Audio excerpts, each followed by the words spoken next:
Yeah, well, as I mentioned earlier, I think aging has been very impactful, and we've heard that a lot of companies are starting to use it in their own training.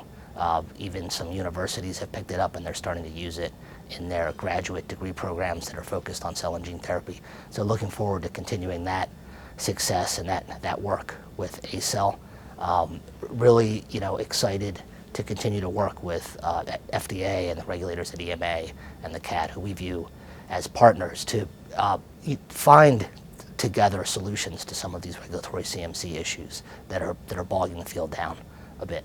And we think ARM is really in a unique position to help out there because of the community really that we've formed of therapeutic developers and other experts who are really in the best position to know what to do to drive these issues forward.